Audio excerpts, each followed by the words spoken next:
offer. I'm going to ask each of the panelists, and starting with our filmmaker, a question, and give you 7 or 8 minutes to answer my question or ignore my question and say whatever you want to say. Starting with Vince. The film was powerful and so personal. I commend you for being so brave and open. Can you tell us more about your motivation to make the film? Yeah, I'm gonna try to keep it together. I've seen the film hundreds of times, I think, because of editing it and making it. And when I'm watching it with a group like this, with such a tremendous tee up, it really, really hits. And so I'm gonna try to keep things together. But this film, it's already been alluded to, but it's based on my relationship with my sister Lauren, who you saw some of our actual home movies of in the credits. She struggled with addiction I think she got into cigarettes, weed, alcohol when she was 14, maybe younger, 12 maybe, when she first got into alcohol. And from 12 until 26, when she passed away, she was really just struggling to find something that would make her feel normal. That's what she told me, is that when she was using heroin, for instance, it made her feel normal. She didn't have that anxiety, all those troubles, anything else in it. It helped her. And when I was trying to figure out how to help her, my dad was as well, we tried everything. Tough love, for instance, we tried, okay, you're kicked out of the house, or we'll support you, we'll put you through treatment, we will figure out how to pay for the next rehab. She overdosed at least a dozen times, was revived through Narcan, through she got better a couple times. She would get clean for some time, but nothing really worked. And I started to mourn her before she was gone. I was imagining what her funeral would be like. I wrote her a letter in early 2021 that I never ended up sending to her. That's called Sometimes I Imagine a Funeral. And it was kind of that same energy of, I'm gonna kind of scare you into getting better, because what else can I do? And it was full of all that anger that I felt with her, with myself, with the situation. I was grieving her before she was gone. And yeah, years of trying to help someone who seems to not want help really does take a toll. I was going to read the letter as her eulogy, and I ultimately decided not to. Instead, I eulogized her a little bit more positively than the letter ends off. And in reflecting on my relationship with her and my grief and going through that grief process, as a filmmaker, I slowly started to piece together images and memories and a vision for how this could turn into something that could hopefully help other people and could hopefully become a piece that, like we're doing in this room today, can start conversations about addiction and about overdose and what it's like to love someone who's going through all of that. The process of going from, I wrote this letter to her and she passed away a couple weeks later, to, okay, this is a film I actually really want to make, took about 3 years. She passed away in March of 2021, and we started filming in late May of 2024. The actual filming process, we filmed in my hometown in Fishers, Indiana. We filmed at the church where my mom's funeral was in 2013, and where my sister's funeral was in 2021. And there was a moment when we were filming where I pulled aside the lead actor, and I showed him where their ashes are. Hopefully it didn't freak him out. But all this to say, the film has been a really transformative and powerful process in terms of making it and showing it for me. And I really want to make it my mission to show people that you can talk. It's okay to talk about this if you're going through it yourself, or someone you love is going through this. And so that has been really rewarding since finishing the film.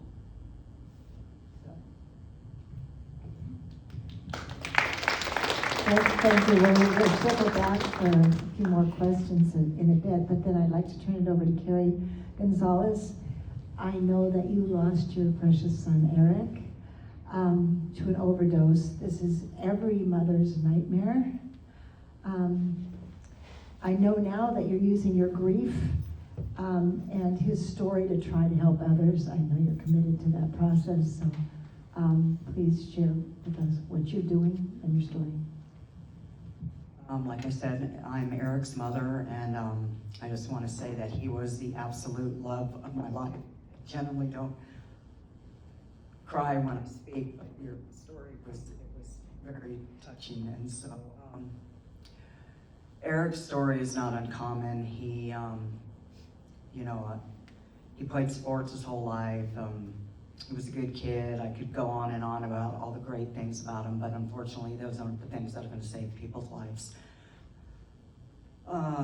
He got hurt in high school and during playing football, and he had surgery and was overprescribed opiates, and that's actually what started his road to substance abuse.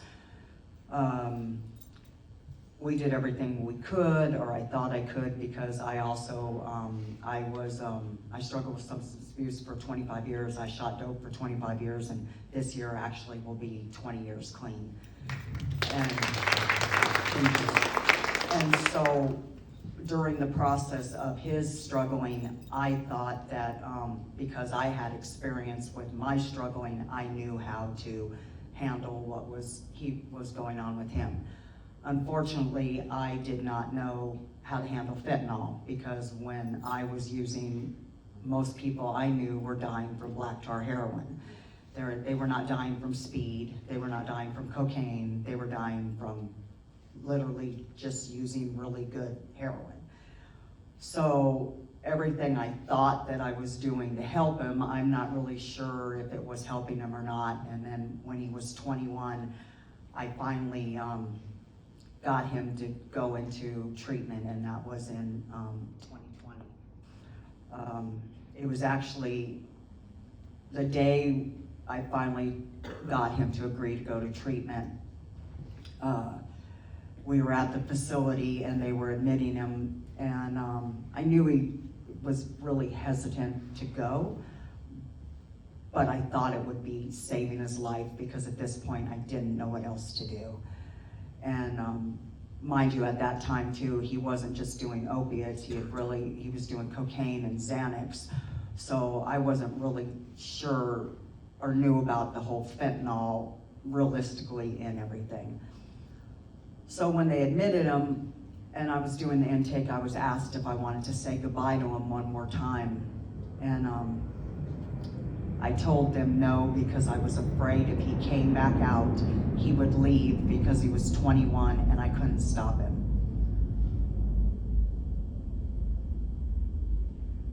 The next time I saw Eric was on June 13th, 2020, we found his body. He had died June 12th, 2020, and had been dead in a stranger's house for 24 hours.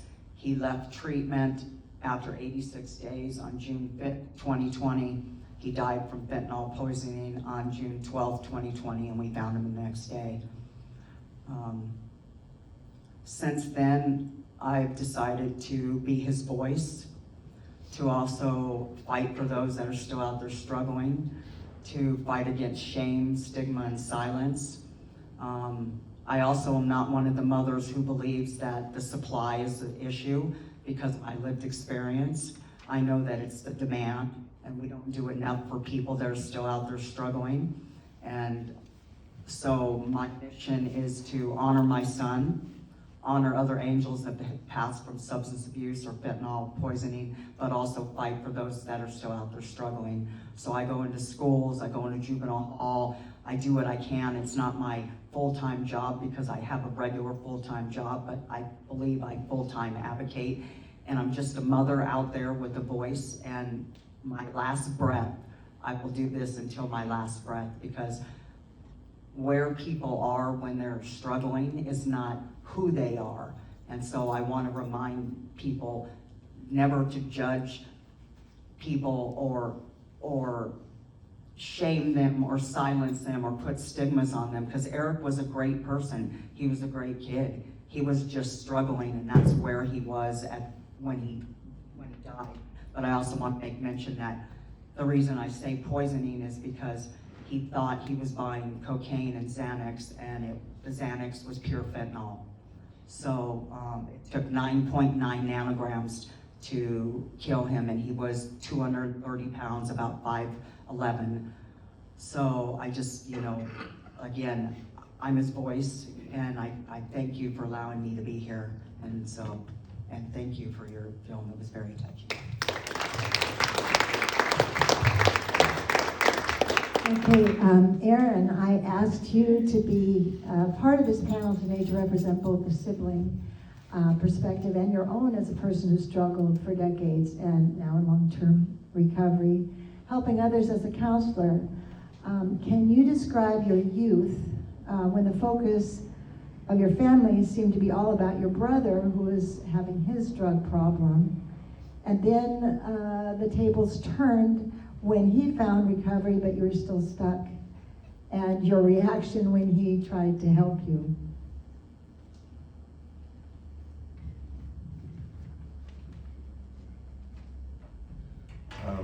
Yeah, I'll try to answer that. First, Vince, thanks for making such a powerful movie. That was awesome. It's very powerful, and I hope it helps a lot of people. Carrie, thank you for sharing Eric's story. Appreciate that. Talking about my part as a sibling and watching my brother using drugs and alcohol is kind of different for me because we're 3 years apart, and I was really no angel myself, like very early. We started very young, and I just it was but there was a lot of times in there when I thought that he was more of an addict and I was more of the guy that could control it, and I could experiment with it. And I remember having a lot of times where I was angry with him because I was selfish, and we had to go to therapy because of his addiction. We had to go to treatment centers, and I just wanted to hang out with my friends after school and not go to these things. And it got deeper because it was actually kind of like the moment when my family started to pull apart, and my parents divorced, and I blamed treatments and I blamed his addiction for our family being pulled apart, right? I mean, I was a kid. I didn't see everything that was going on. You have a picture of your family, and you stick to that until you grow up and you hear the real stories of what really was going on, right? And so I got really mad, and I got really mad actually at treatment and 12 steps and all that kind of stuff. And I remember, but always wanting to be kind of have a good relationship with my brother. I always kind of looked up to him, so I definitely followed in his footsteps a little bit. But when he started on heroin, I was already struggling with my own addictions. My family started looking at him on everything. It was about getting him into treatment, getting him out of jail, bailing his ass out of here or there. And it just seemed like as long as I didn't get kicked out of school, or get arrested again, I was okay, and so I kind of got to let my addiction progress while they were looking at Elon a lot, and so that was interesting. I do, like I said, even when it started to get bad, I still thought that I had it more in control than he did, and so yeah. Anyways. The first treatment center we both went to was a scam. You know what I mean? The owners were getting loaded, and so that was another bad taste of treatment. So then I didn't want to ever go back to treatment again.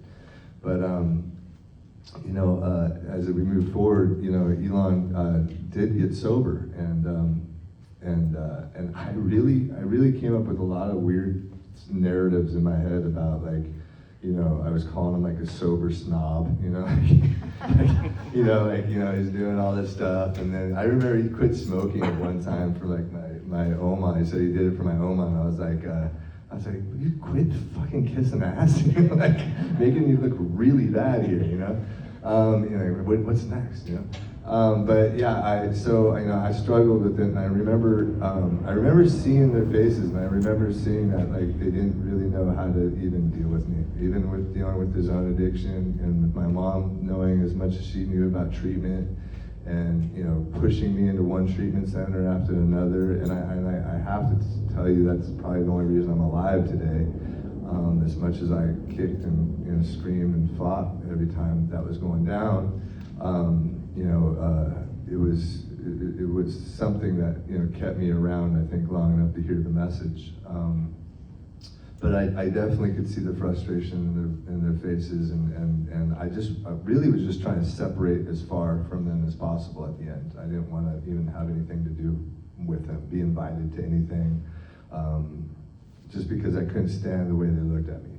So it was, really hard. Like, there's nothing they could say to me or anything, because I thought I knew everything about treatment at the time, and I just didn't think it was going to work for me at the end, right? You know, I'd done enough damage, and I kept getting enough things happening where you just build this other like story that nothing's going to work out for you, and it's just a dark place to be when you're in your addiction.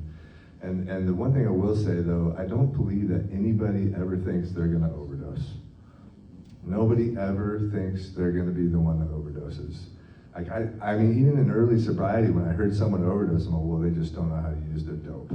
And that's like the most craziest thing that anybody could ever say, you know. But that seems to be the common thread in a lot of us that are stuck in addiction.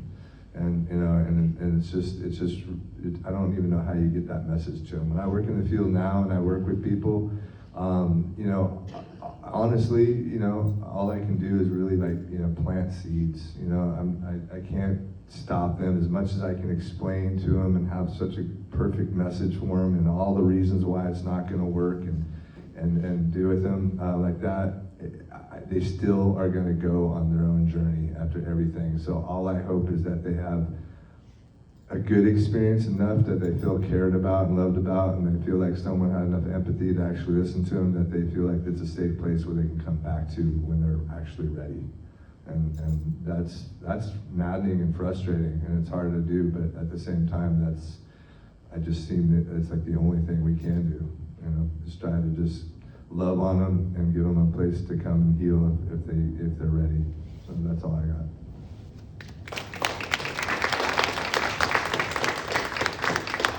Thank you, and obviously, full disclosure, this is my son. And the Elon that he's referring to is in the front row there, my other son. And I'm proud, so proud of both of them.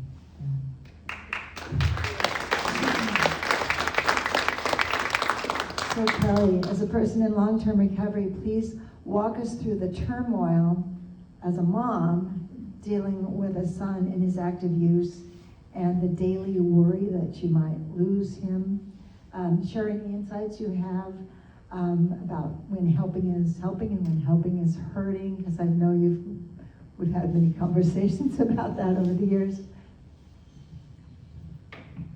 Hello again. Thank you all for your stories, and thank you for the film. What it's done is opened up a feeling for this. You guys hear me? For this topic, I have to start with. My kids, I have 3 kids, 2 girls, and it's my son, Nicholas. And I was an addict. I was struggled with substance use their young lives. And my son is most like me.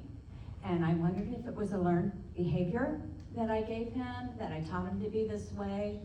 I got myself together through anonymous programs. And that worked for me, but that doesn't work for my son. And so I can't push that down there. I did the tough love, and I shut the door on the one door that my son needed to come to if he needed help.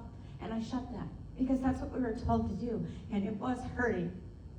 And it hurt both the family, it hurt him, and he was just out there struggling. My son was fortunate to have 5 years clean. We thought we got through this, and My son works in the nursing field. His dad got very sick. He goes, I want to take care of my dad. That's what I do for a living. And I said, Nick, this is a really hard road to go down. And unfortunately, he relapsed over that. My son is up on the streets in San Francisco, so he's far from us. He went up there with his girlfriend. They both struggled. She had a baby that was positive, all kinds of different things. But what I can tell you for my son is he knows now that I would never shut the door on him. I would do anything for him. I don't care if you tell me I'm enabling. I want my son alive. So until you've been there, don't tell me what you think it is, because we all up here, we know. So I hear from my son when he's able, because, being homeless and on fentanyl up on the streets of San Francisco, the minute he nods out, his phone is stolen. I have 35 different phone numbers for him. He holds on to them probably for 2 days at the most. So I don't get a hold of him. I don't know how to get a hold of him. But what I do know is that my email is my son's recovery email. So I know, he's got a phone. All of a sudden it shows me that, somebody's using your email to it. So I thought, okay, he's doing something. The thing is, I don't care if he has syringes in his bag. I don't care, I see all that stuff in there. I don't care. I'm here. What can I help you with? I'm going up again in April. It's the weekend of his birthday. I already have a plane ticket for him. These are the thoughts that I hope we can do. My oldest daughter says, Mom, we'll put him in a bougie medical detox. They're ready to sponsor that if I can get him down here. And they said, Mom, if you get him down here, please just drive him straight to us. Now the thing is, Mom, I'll take the train down. No, I'll lose you by the time you get to LA. You'll be sick. You have Malia's. You won't make it. So we are hoping that he'll get on the plane. Does he have an ID? No. I'm taking everything up that I can, because I want to hope that this will be it, but it has to be his choice. I can't force him into anything, it's just, but I will never shut the door on him. I love my son, I love him. My girls have both said, Mom, we were angry with you and we expressed that anger. My son never did. So maybe if you just let him express his anger over the way you were when we were growing up, and I'm ready to hear that.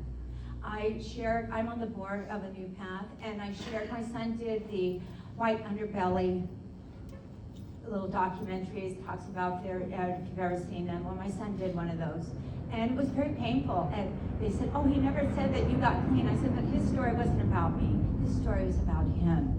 And it opened my eyes to what he was seeing his mom. And so again, I have to go back. Was it a learned behavior? Is he saw that was how I cope, so that's how he copes? I don't know. But those answers are for him. And I just hope that he gets on the plane with me. If he doesn't, it's okay. It's okay. I'm still here for him, and I love him dearly. And thank you for letting me share. I have a list of some very good questions that we can go to, but because this is about siblings primarily, I would love to have anybody in the audience that's a sibling ask a question in the panel or make a statement about their perspective. I know that if you've lost somebody, that your grief is tremendously poignant and different than because it's also mixed in with some guilt. There's always guilt. As a mother, what could I have done? I know parents who have used tough love and wish and say that I never got a chance to say I love you. So despite the fact that I was such a pain in the butt to my sons when I'm ushering them to treatment all the time, I think they got it that I love them. I always took every opportunity to say I love you, I love you. There's always a loving family to come back to. Anyway, that's my statement here, but I'd love to hear from siblings in the audience first. Anybody? I'll bring the microphone to you.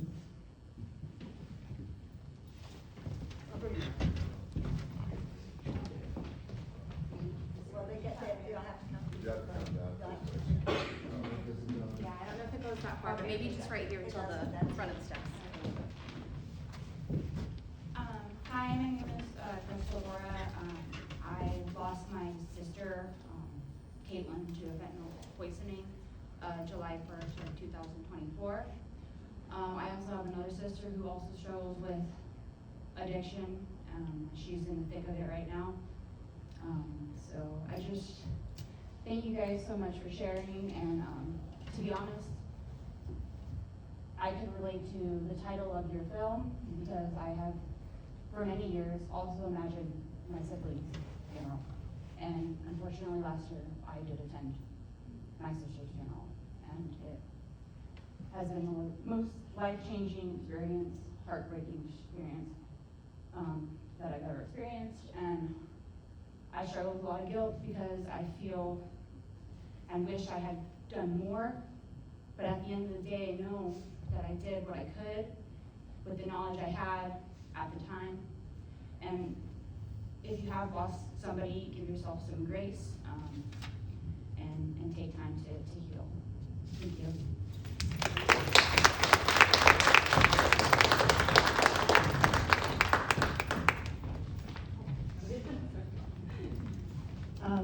I'm just gonna attack Elam for a second, since there was so much about him. I remember something very poignant that you said.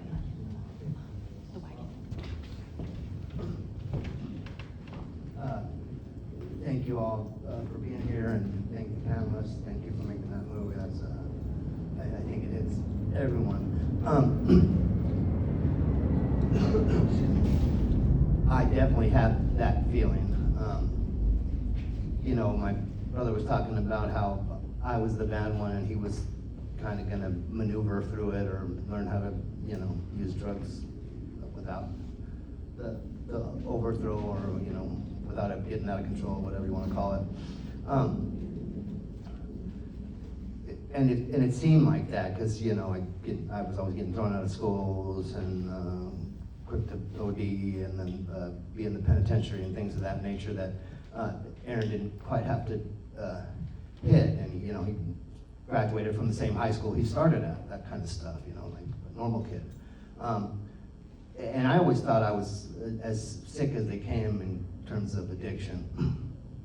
But when Aaron was, before Aaron got clean, you know, I definitely had guilt of not being a good older brother and maybe showing him the wrong way, as I started to realize he might be as sick as me. And then as years went, God, he's sicker than me, that kind of stuff. And it was interesting because when I was going through that stuff, they were real quick to throw people in jail, and I'm totally against that. I don't want anyone that suffers from substance use disorder to be, shouldn't be a criminal justice thing. It's a medical problem. I totally get it.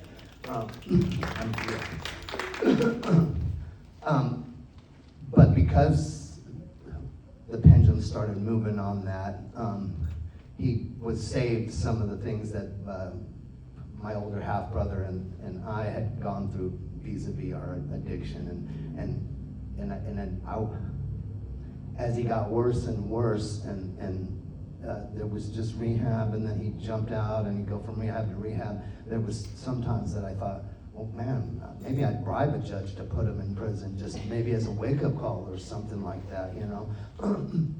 But it had gotten so bad because there was no like end to it, and because his mind just, he didn't see things clearly, and it was so much anger towards us as he was needing us. I saw it killing my parents now, which, you know, I didn't want to judge because I know I killed my parents for a while, but it was going on for so many years, and he was so far from thinking clearly. I was a counselor at the time. I'd seen miracles happen all the time, but I truly believed my brother was never going to get it. I had lost complete hope that it could even be possible to happen. So the thought of funeral, I was sure it was happening, and I was on the page where, can it happen sooner rather than later so he doesn't take us all with him, kind of stuff, which is a guilty feeling to have. I didn't, at that time, I didn't know even if a lightning hit him and he got clean that he'd even have a brain, or that I'd like the person there, because his head was, you know, the views on stuff, he was kind of an asshole, you know. I didn't know if there was likable person in their life. I feel kind of guilty telling you this because you had the same feeling and then you lost her. I was sure he was the sickest one and would never get it, and to watch the man he's become the last 10 years, it's beyond what I could have even fathomed. So I was thinking back to, well, man, I was hopeful that I said that out loud. It needs to be talked about more. The stigma is real.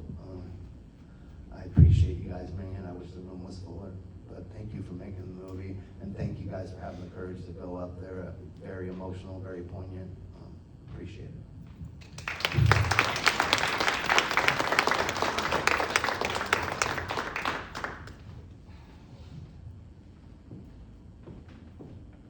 Hi, my name is Mary Hubbard, and I am an addict and recovering, thank you. But I did want to come up here, I'm on the board too. And I'm on the board because, like, I don't know how, a long time ago, my brother died. He was 18. My parents had died when we were very young, left 10 children.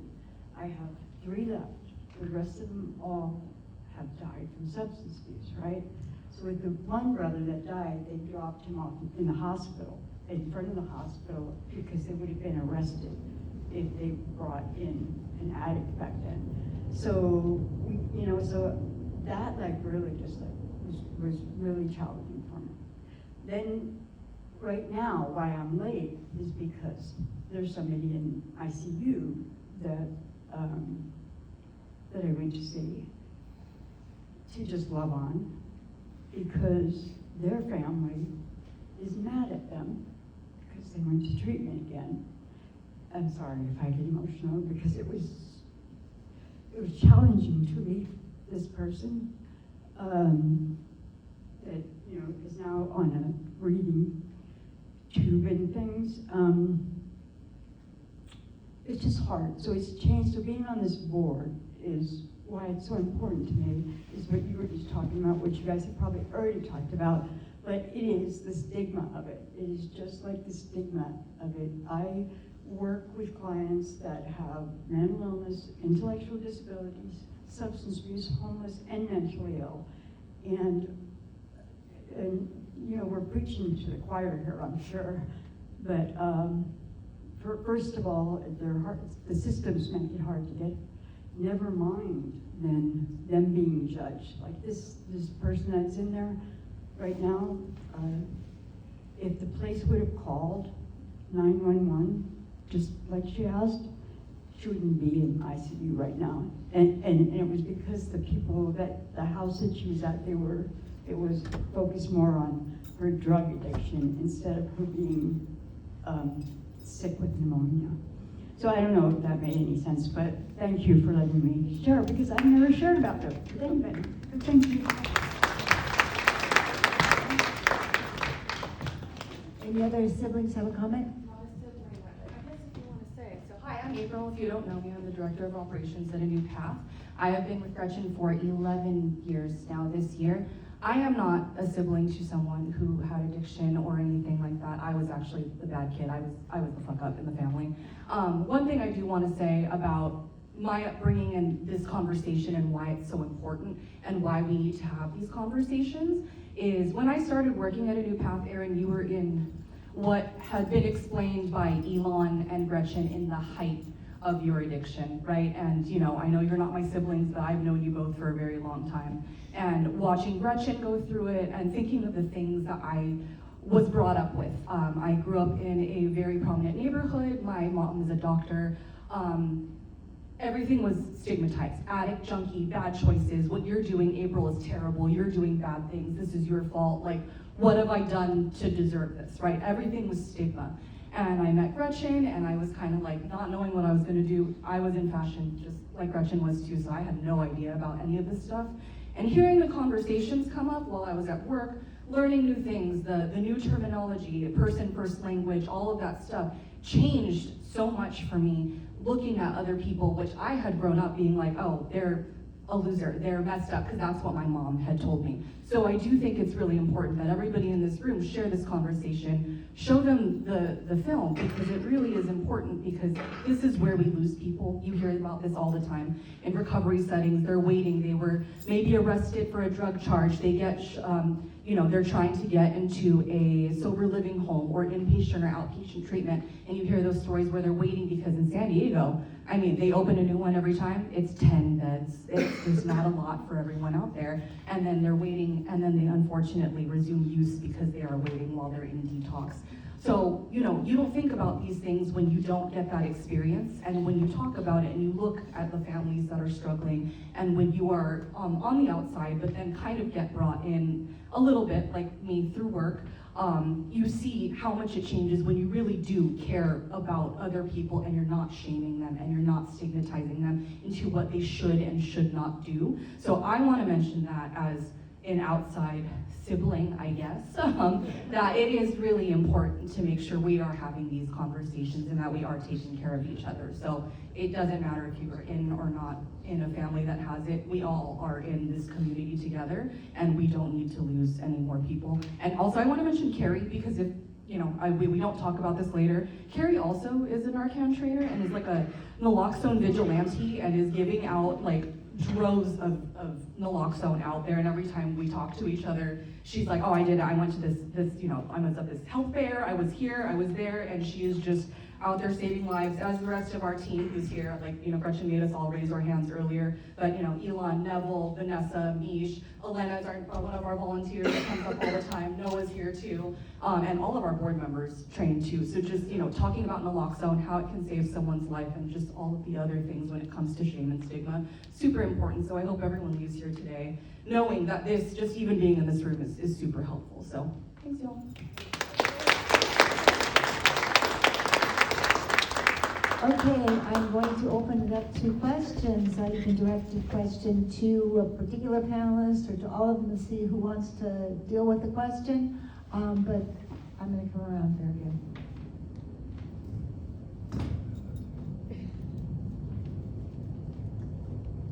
Okay, does anybody have a question? I'd like to know from the filmmaker, I know you lost your mother at right a certain age. Was your sister into her addiction prior to that, or was it similar timing? Do you think it had any effect on? Yeah, absolutely. My sister had, up until that point, had been essentially trying like every drug, mostly like the party drugs though. She would go to music festivals and try anything that was given to her. But it wasn't until our mom died, Lauren was 18, I was 15, that she started to get into heroin. She moved down to Florida with some friends who were kind of the same mindset of like, we don't need to go to high school anymore, let's just go escape. Got into heroin, and that was the beginning of the first like really big spiral for her. And I don't think that she ever really addressed that grief and all of the anxiety that came out of that too. This wasn't part of the film because I didn't really know how to capture it in a 10-minute film, but my sister is a mother. She had a child in 2018 who is now 7. And I know for her, like that was compounding. Everything was kind of flowing through, like the anxieties about how she would be as a mother, the grief that she never addressed with losing our own mom. So I know that that was certainly a part of it. Thank you for asking.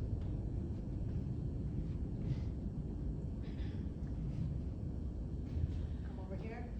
Question? You had something up there about harm reduction. Could you expound on that a little bit? Sure. I'm going to first see if somebody up here wants to, because you can hear my version, but Kelly, you want to talk about harm reduction? Sure. I'll talk about harm reduction from a mom that has tried many things with her son. Harm reduction is do no further harm. So for my son, and the non approach wasn't going to work. Harm reduction is meeting them where they're at. We have tried methadone, we have tried Suboxone, we're thinking about Vivitrol. You know, it is just what's going to work for them that's not causing me any further harm. If my son today didn't use, that's a success. That's a success to me, that he comes to me and talks to me about, hey, this is what I'm doing, that he makes it, just come see me when I'm walking the streets in San Francisco. That's harm reduction, because I'm trying to cause no more harm.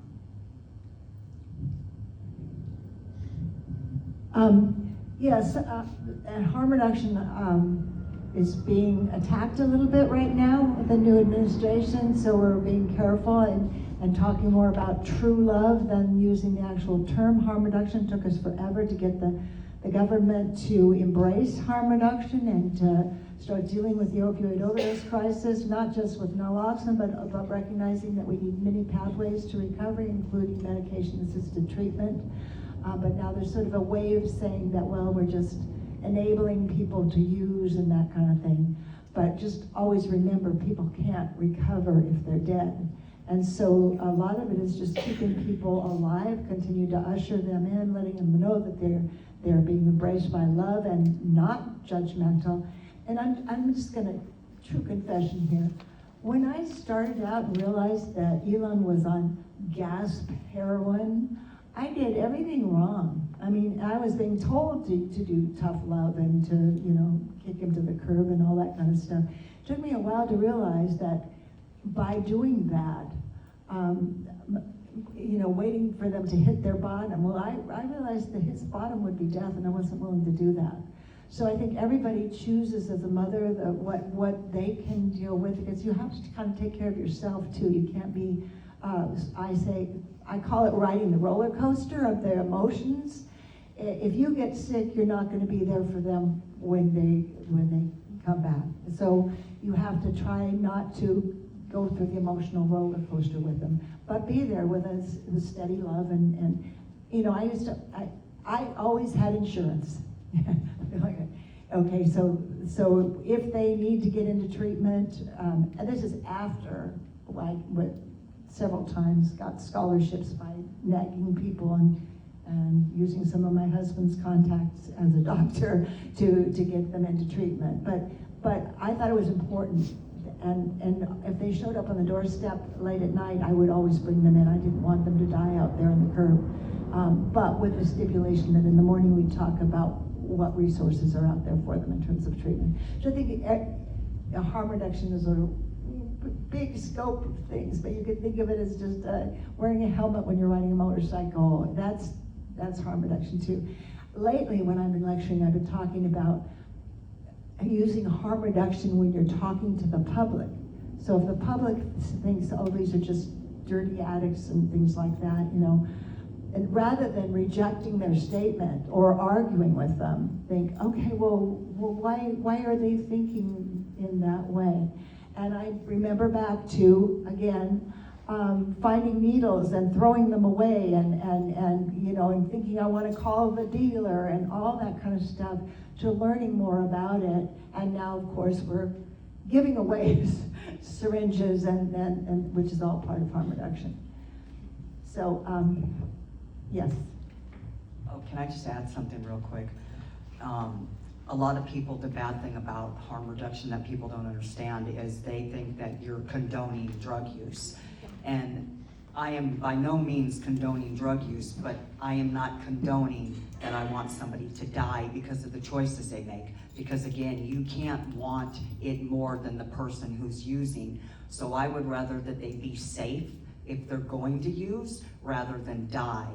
And you know, sadly, because of Eric dying from the fentanyl poisoning, I have a lot of groups and a lot of mothers that believe that since their child died the same way, that we have something in common, and that I should be out there with the pitchfork and just, you know, justice, and it's all about the supply, and they don't understand that I don't want anybody's child to die. I don't want anybody to die. And if I could do something to save somebody, even if it's for that moment, what they do afterwards, I don't have control over, but I'm not gonna knowingly have the access to things that are gonna save somebody's life and determine that because they're struggling with substance abuse, they deserve to die. So, you know, I ask that when people don't really understand that harm reduction isn't condoning drug use, it's condoning saving somebody's life and meeting them where they're at.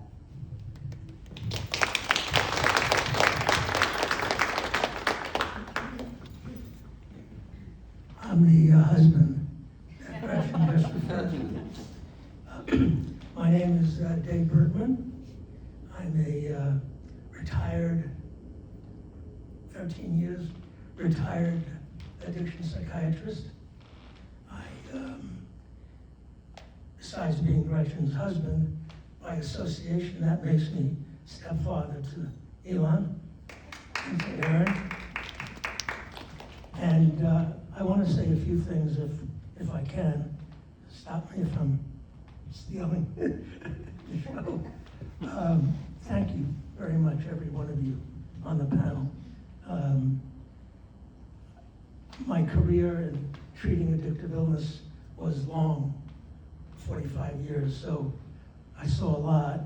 And your testimony today, that film, was very eloquent and very special and very moving. I thank you. I thank you all also for being here. Let me first extend the conversation about harm reduction. Someone asked about harm reduction. First, we have to be very clear and very definite about the fact that substance use disorders, substance abuse, addictive illness are illnesses.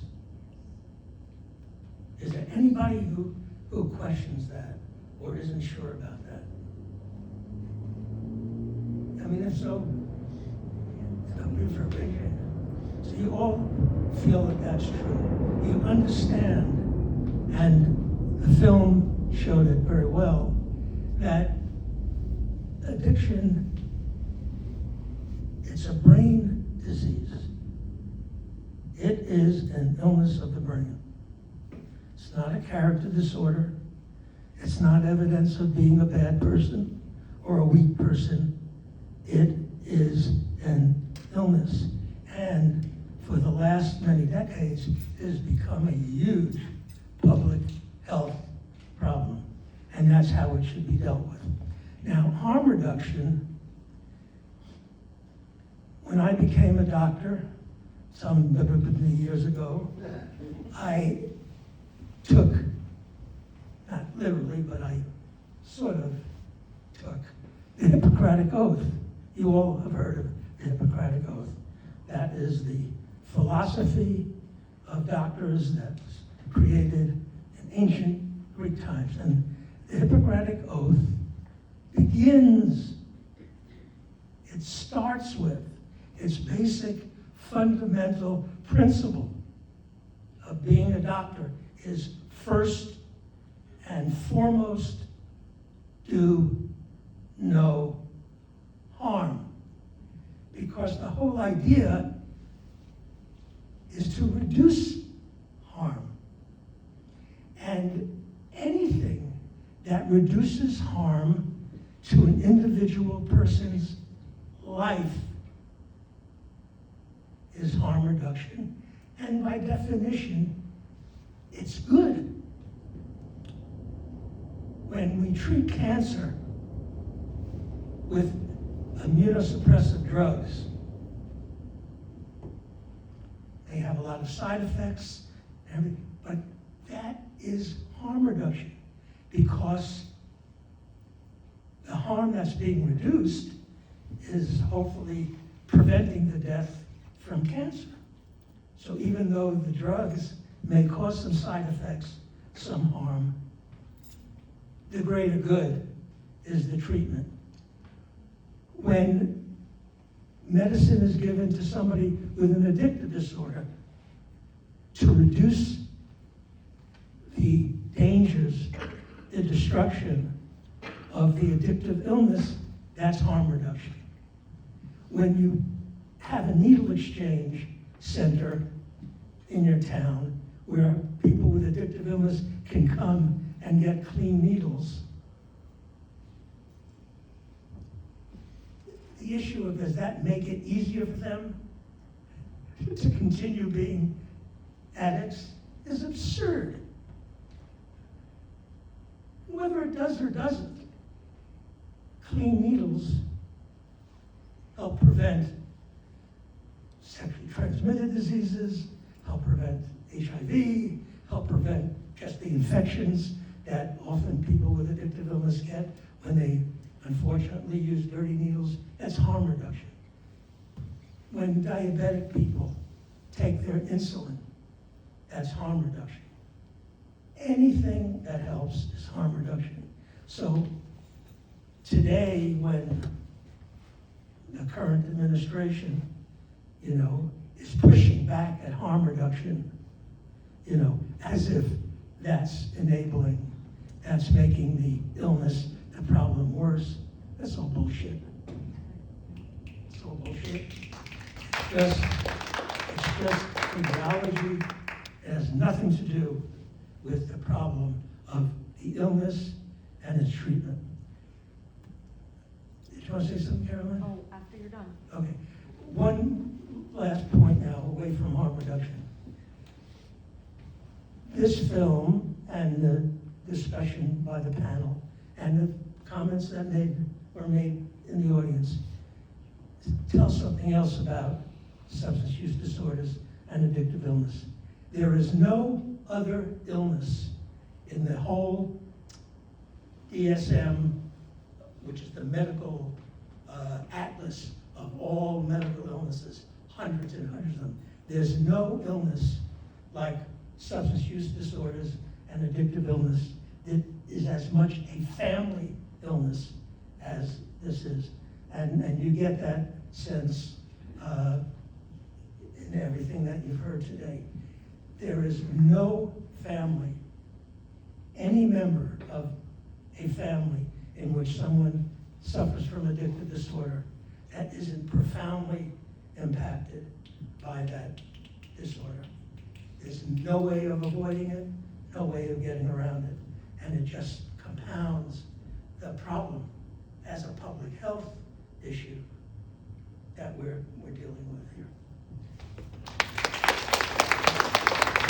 Is bullshit a medical term? Thank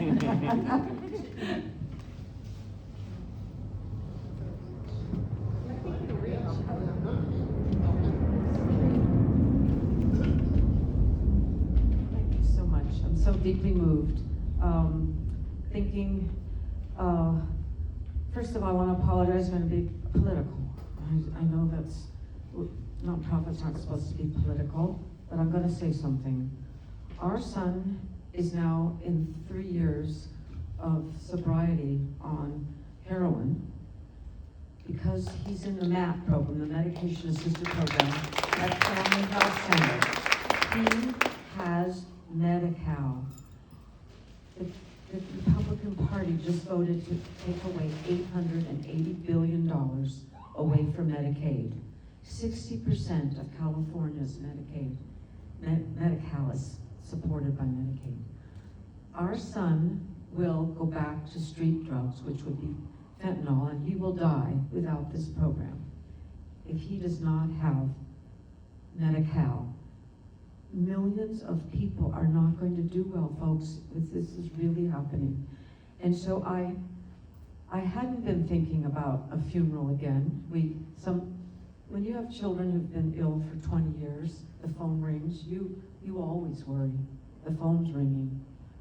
But this last few years we've started to, and the phone rings, oh, it's Morgan, how great. I can't wait to talk to him. But now, if he loses his support, it will be tragic. We're a middle-class family. I'm an LCSW who works with patients with co-occurring disorders. Almost 100% of my caseload is now people with mental illness and substance use. I do not know what's going to happen to not thousands, millions of people if they lose their support from agencies such as Family Health Center. So I just wanted to have us all share that heartful, important message. And Caroline is our wonderful president of the board of directors for decades. Thank you. I'm Neville, hello. I'm the art director for A New Path, and a trainer as well. I just want to say thank you guys so much for sharing everything. It was touching, moving, and very helpful as well. I do have a couple questions for each of you guys for the panel, kind of lumping you guys two separate ways. For Vince and Carrie, like, what are ways you both have like done to process or like heal during like while you are filmmaking or while you're sharing the story or even putting it like on billboards? Like, what are ways you guys have handled it while constantly being reminded of like or reliving the trauma that you guys endured? And while we're thinking, I'm gonna ask them this question while they think about it. What are ways that you guys have currently or have done to process your loved ones during an active addiction as well? Honestly, I don't really know if I have processed it. This year will be 5 years, June 12th of this year will be 5 years. And again, Eric was 21 when he died. And I'm not sure if I've really processed it because I literally have not come to grips with it. I am not okay with it. I'm not cool with it. But I do know that until my last breath, I'm his voice. And since it's not about me, it's about honoring him and others that are still out there struggling, I have no other choice but to do what I'm doing. And if I don't do it, who's gonna be his voice? And so that's how I have to think of it, that, you know, you've met my mother and my mom usually is with me everywhere and yeah, she's the best. And she had to go through 25 years of my addiction and she used to always tell me it was like somebody held a funeral, but somebody died, but they forgot to hold the funeral all the years I was out there. And so, you know, sadly, I did hold the funeral and it was my son. And I don't know, like, you know, I wish I could give a better answer that I deal with it, but for me, the way I deal with it is the advocacy work, because it's very important to me to honor Eric, but also honor those that are still out there struggling and the other angels that have, you know, that have died too. And so that's what helps me. I don't know if it makes me better or worse, but that's what I do. That's a perfect answer, thank you. Like Carrie, there's moments where I don't know if I've processed this. There was moments right after my sister died, and there's moments today where my brain tells me that she faked her own death and that she just went off the grid somewhere. And through the making of the film, well, going back when we were struggling to figure out how to help Lauren, the phone would ring and it's that emergency, and I would remove myself from school or, you know, hang out with friends or work and take that call, deal with all of that, and then I would come back into the room and I would put on a smile and kind of pretend that everything was fine. And so through the making of the film, that's given me a way to express all of the emotions that I was feeling when we were going through that with Lauren. And sharing, it's given me a way not only to share, like, these are all the traumatic things that have happened to me and like actually get to express those, but it's also given me, there's new moments I find in life where I'll see a show that, you know, on like the Netflix loading screen where the carousel of shows show up and I'm like, oh, Lauren loved that show. That's something I might not have said 2 years ago, but because I'm able to express, you know, the film and everything like that, it's given me more ways to just remember her and to honor her. And it's the same way with my mom. There was a lot of years where I just wouldn't talk about it. And if people ask me a question of, what do your parents think about you living in California? I just kind of ignore that parents part and I just answer it ambiguously. But now there's moments where I'll say, well, actually my mom had passed away. But this and that. I'm denying it less, I guess, and acknowledging it more.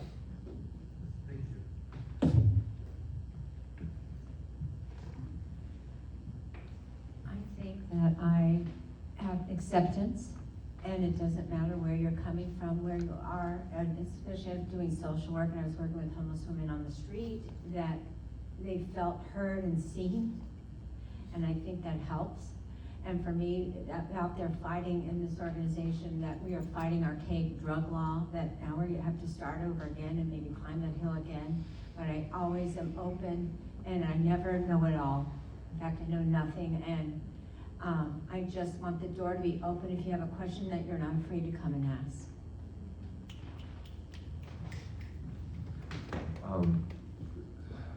Similar to that, I was thinking about it when you asked, and how can I relate to this? Because my brother is in long-term recovery, and I'm in long-term recovery.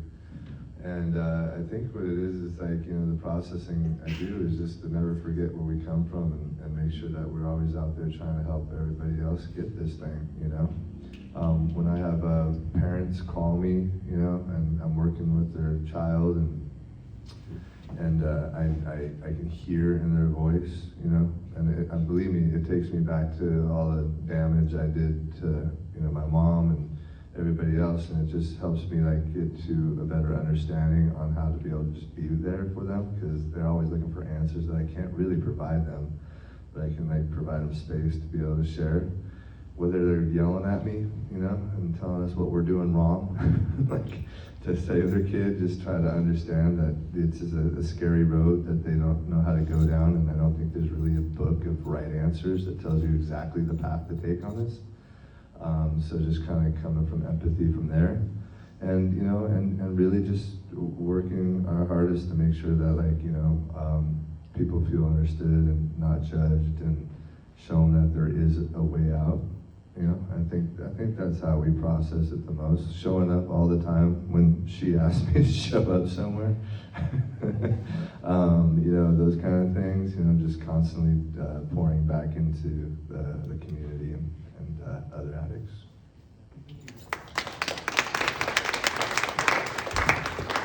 I have some questions. I know that Vince has done this before, had panels in other areas, and so there's a question here that I want to direct to you. There's a line in the film where Max says, "I tried to guilt you into feeling better." Tough love, right? How do you now, having put that in the film, how do you react to that line? Yeah, that's a line that, I wrote it, I guess, but it resonates with me, obviously, because in trying to help someone, you go through every single possible avenue of how that could, what you could say, what you could do to help them.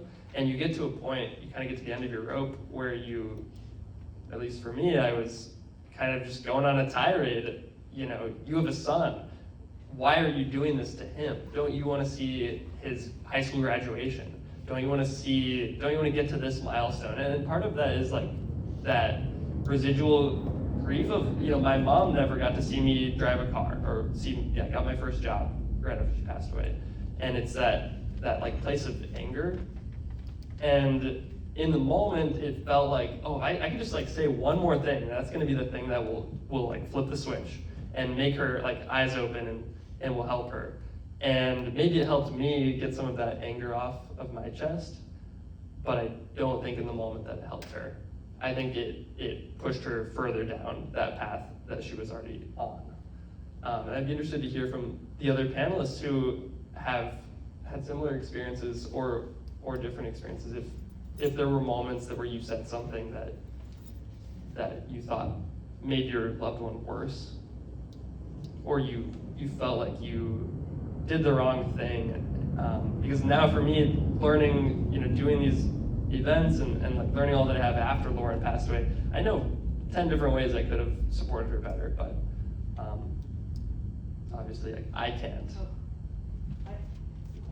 I know, my sister called once to come down and see me. Oh, I'm sorry.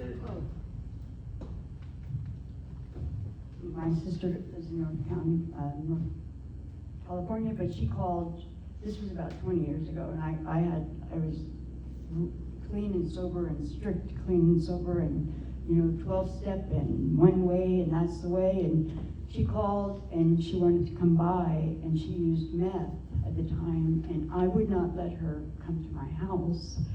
And I met her at 7-Eleven and gave her a thing of change, and with a promise that she would go to treatment the next day. Totally shamed her, right? So yeah, it's like, for me, many, many mistakes. And then when you guys were talking about how do you heal, and I've been through a lot of deaths in my time, and I don't know if the hole in the heart, that piece, that one hole in my heart for my brothers and my parents, or those that, I don't know if it's ever going to heal. And I have 35 years. I don't, I just don't know. I go back to therapy, but every time I need to, but sometimes I don't know that it has to all the way. I don't know if that makes sense. So thank you for letting me share that.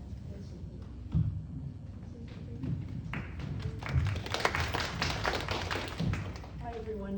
I'm not used to using a mic. My name's Rita. I lost my former husband in 2017 to fentanyl overdose. And one thing that,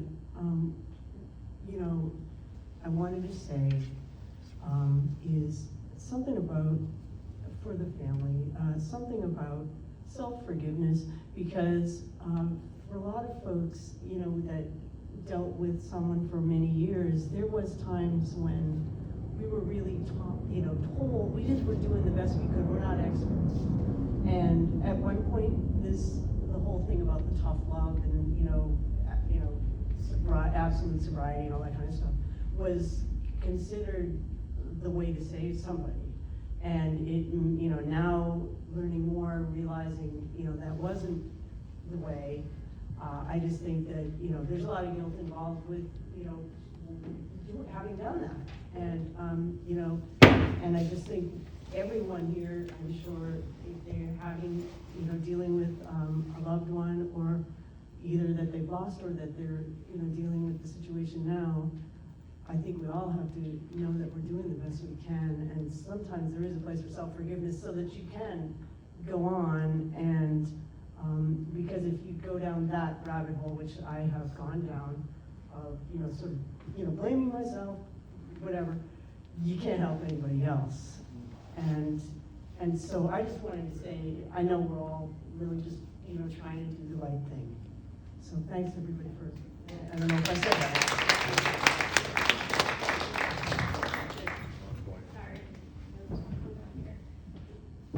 Hi, I'm Vanessa. I work with Gretchen too. I work for A New Path. I've been working 9 years. I was also in fashion as well. And then transitioned here because mostly because of an intern, and then as a personal aspect, my father was substance, he's in recovery now for about 3 years now, and I used to do the guilt thing a lot. We did every single thing in the book while he was clean for a while and not clean for a while, and this was probably most of my childhood. I saw my father using. It was kind of a norm for me growing up like that. And it didn't get it got really worse when we moved and he couldn't come with us because his using was so bad, and my nieces were living with us, so we thought it was as a danger to them. But we didn't want to kick him out, of course, so we had that guilt on ourselves, because where is he gonna go?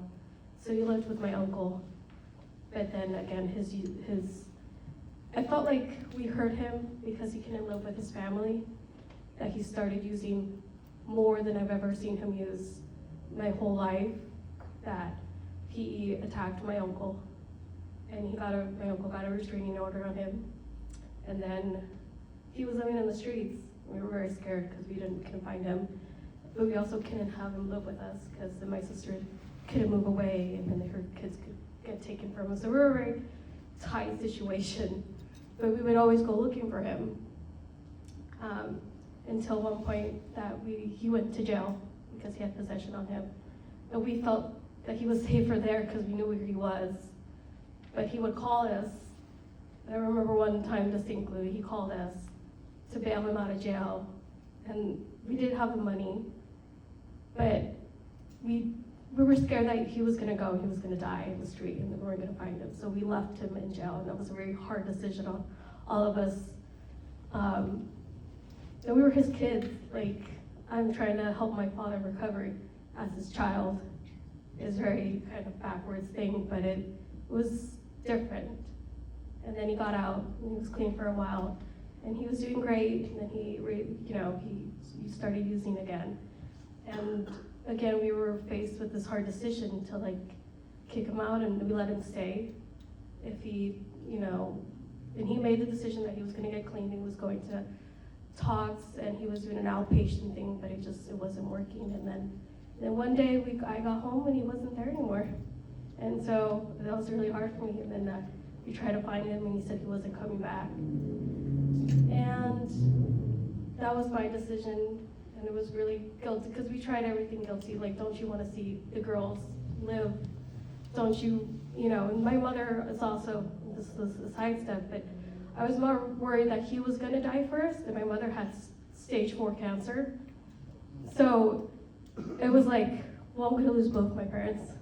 Who am I gonna lose first? And I actually thought I was gonna lose him first instead of her. But he went to prison this time, which I didn't want him to go to prison because it would be on his record. And I think, of course, we always say, even me working with this, and I know all the terminology, I know the people where he can get treatment centers, and still I knew that he had to make the ultimate decision that he wanted to get clean. And obviously, the third time around when he was in prison and was able to get treatment there, and he realized that to him, that was his rock bottom. To me, his rock bottom would be when he was dead. And we did both tough love and supportive love. We tried everything. And then now he's clean. I've never been happier to have a true father, as I say. But I still, even now that he's clean and I still have moments of when I'm reflecting with myself of that guilt that I used to tell him stuff, that you're not gonna be around, I'm gonna lose you, and then I'm gonna lose my mother, and I'm gonna be an orphan, because you don't wanna get clean. But I knew eventually, with working with everybody and knowing more, it was his decision, and I'm very happy to have my father. But I still have a hard time accepting, like I said, when you say stuff out into the world, it's out there, and they remember it too. So having discussions with people, with your loved ones who are clean, and you said things to them, talking about just talking about one another, making sure that it's not something that is hidden away in the back steps. We talk about it in a family once a week, how we feel. It's a very different aspect, especially coming from a Latina household where that kind of stuff is very not talked about. It's always in the back quarters, shame and guilt, and well, that's their thing. That's how that's how your deal is. But no, we should be talking about this, and we're very much open about all our kind of aspects in a relationship.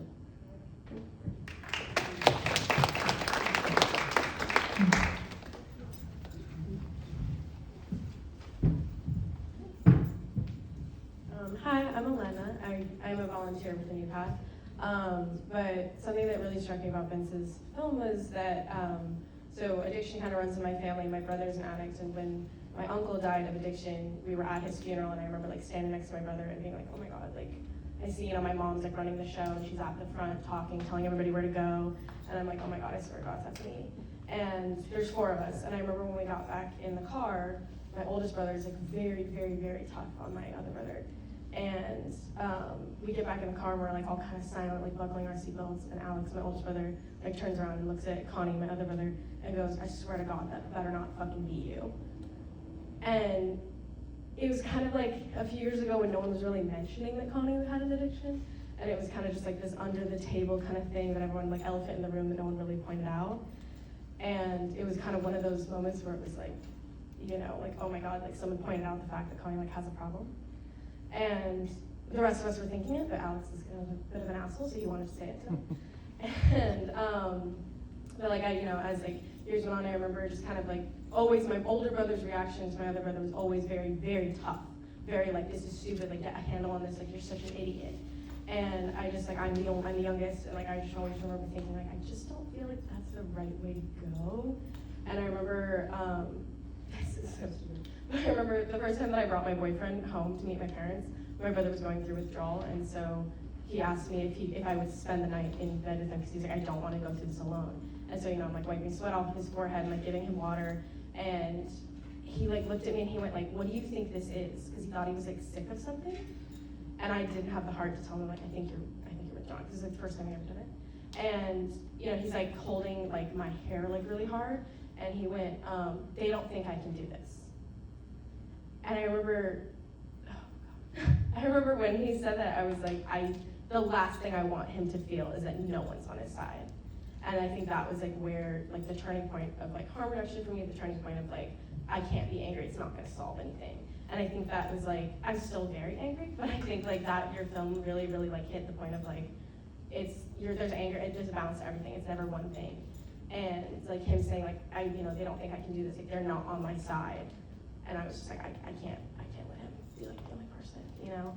And so like, if you have a sibling or anyone that's going through it, I mean, obviously like everyone tonight has said, you know, don't make people feel like they can't do it. I don't know if I'm gonna see my brother get sober. I mean, obviously I don't want the other option to be a thing, but yeah, we've buried too many people in our family from addiction, and I remember my brother being very, very stern with him, and it's just not the way to go. And I'm just like, I'm very happy that I got to see your message, so thank you so much.